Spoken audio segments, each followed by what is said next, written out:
इसका next section देखेंगे, जिसमें देखेंगे कि आज हम लोग को देखना है दिस कीवर्ड क्या होता है। ठीक है, तो दिस कीवर्ड को समझने से पहले हम लोग क्या करते हैं, कॉन्सेप्ट समझते हैं कि दिस कीवर्ड होता क्या है।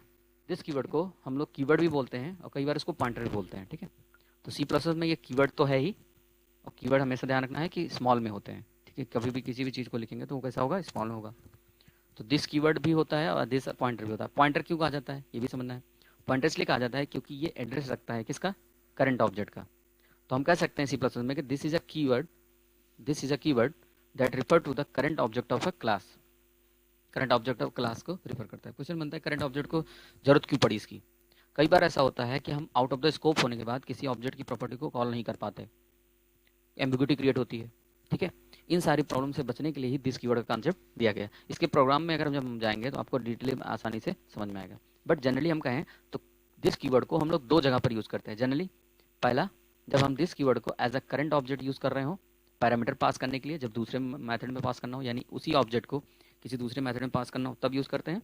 और दूसरा कह सकते हैं कि जब भी हमें रिफर करना हो करंट ऑब्जेक्ट के वेरिएबल्स को, जैसे हमें पता है कि हर ऑब्जेक्ट के पास क्या होता है, अपना अलग वेरिएबल बनता है। तो जब भी एम्बिग्युइटी क्रिएट करने की प्रॉब्लम आती है तो दिस कीवर्ड क्या करते हैं हम लोग यूज़ करते हैं, जिससे हमें बेनिफिट मिलता है कि ये हमें एड्रेस प्रोवाइड कर देता है। ध्यान रखने वाली बात, दिस बहुत ही बेनिफिशियल है कई जगह पर। इस हर लैंग्वेज में लगभग दिया गया है, जावास्क्रिप्ट में भी है, जावा में भी है, और सी प्लस में तो दिया ही गया।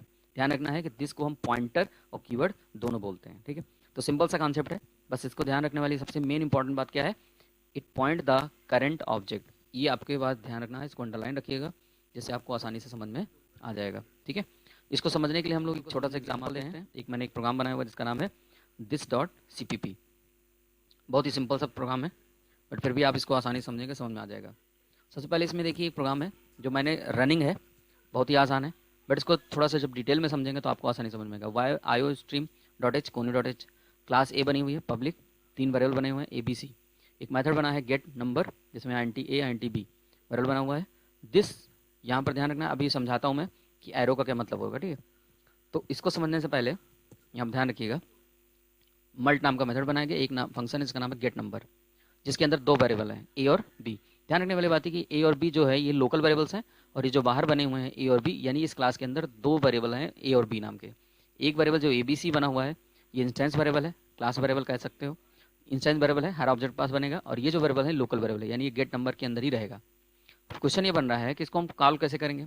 आइए जरा, एक फंक्शन है जिसका नाम है मल्ट नाम का, जो मल्टीप्लाई करता है, यानी 2 नंबर को मल्टीप्लाई करता है।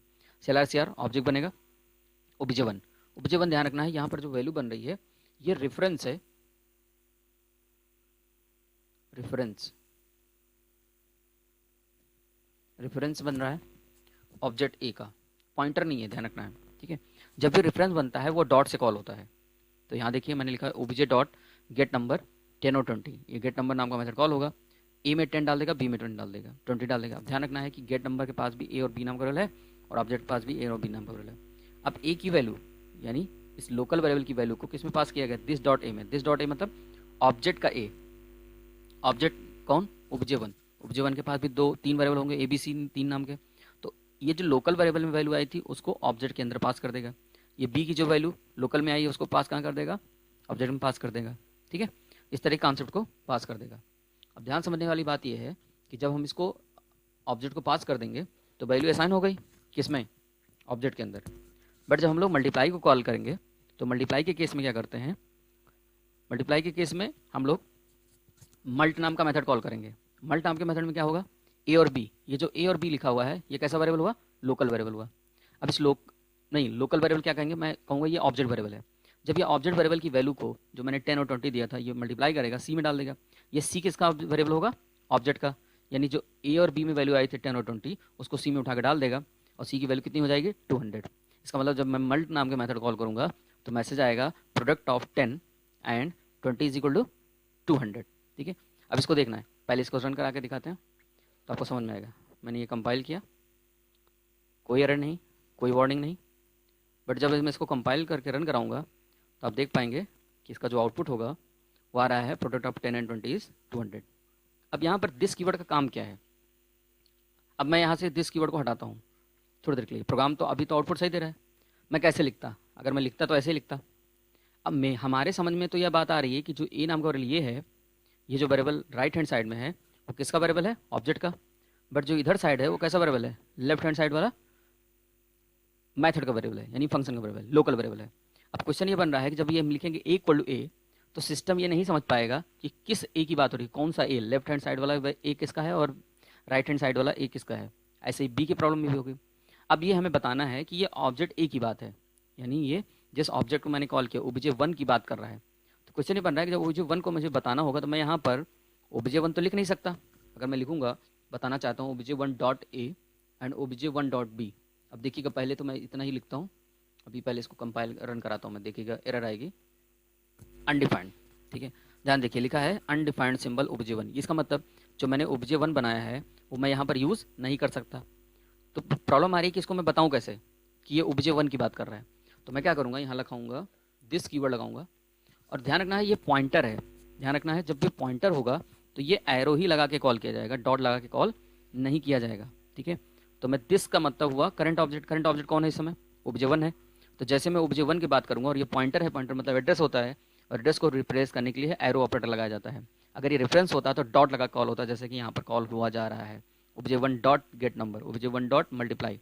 ठीक है, तो वैसे ही यहाँ पर एरो, इसका मतलब एरो समझ में आया, क्योंकि ये पॉइंटर है इसलिए इसको लगाया जाता है। ठीक है, अब मैं इसको अगर हटा दूँ, चलिए मैं हटा के दिखाता हूँ, पहले दोनों को हटा देता हूँ और मैं क्या करता हूँ, इसको रन करा देता हूँ। रन कराऊंगा तो देखिएगा, पहले तो कंपाइल करता हूँ, कंपाइल करने में देखिए कोई एरर है? कोई एरर नहीं, जीरो एरर। ध्यान रखना ये जो एरर है, ये एरर सिस्टम क्यों नहीं पकड़ पा रहा है? क्योंकि ये लॉजिकल एरर है। सिस्टम सिंटैक्स एरर तो पकड़ सकता है लेकिन लॉजिकल एरर पकड़ नहीं सकता। ये हमारी गलती है, यूज़र द्वारा गलती है। तो इसको अब देखिए, अगर मैं इसको रन कराता हूँ तो आउटपुट देखिए जरा क्या आएगा, गारज वैल्यू कुछ आएगी, देखिए लिख रहा प्रोडक्ट ऑफ 12, 22 एंड 0 इज 0। ऐसा कुछ है नहीं, कोई नंबर ही नहीं है ऐसा, जीरो हमने पास ही नहीं किया। इसका मतलब हुआ यहाँ पर प्रॉब्लम क्या आई, ये समझ में आ गया होगा। अब मैं क्या करूँगा, यहाँ पर लगाऊंगा दिस कीवर्ड के साथ एरो ऑपरेटर, और यहाँ भी लगाऊंगा दिस कीवर्ड के साथ एरो ऑपरेटर। अब आसानी से मैं इसको कॉल कर सकता हूँ, और ये मैंने अभी आपको रन करके दिखाया था। अब भी कोई वो एरर नहीं होगी और आउटपुट आ जाएगा। एक तरीके से देखा जाए तो सिस्टम की प्रॉब्लम, जो सिस्टम को एम्बिग्यूटी हो रही थी कि लेफ्ट हैंड वाला वेरिएबल ए किसका है, राइट हैंड वाला वेरिएबल किसका है, ये मैंने उसको क्या कर दिया, इजी कर दिया सिस्टम को पहचानने के लिए with the help of this keyword. और हमें पता है कि हाँ ओबीजे 1 को हम यूज़ नहीं कर सकते क्योंकि अनडिफाइंड सिंबल है। क्यों है? क्योंकि ओबीजे 1 बना कहाँ है, मेन में, और हम यूज़ कहाँ कर रहे हैं, क्लास ए के अंदर। इसी वजह से ये प्रॉब्लम करता है। तो इस प्रॉब्लम को सॉल्व किसने किया? This keyword. तो दिस कीवर्ड बहुत ही बेनिफिशियल होगा, कई जगह पर इसकी यूज़ होता है। तो छोटा सा कॉन्सेप्ट था, मैंने इसको डिटेल में आपको समझा दिया। चलिए, थैंक्स फॉर वॉचिंग।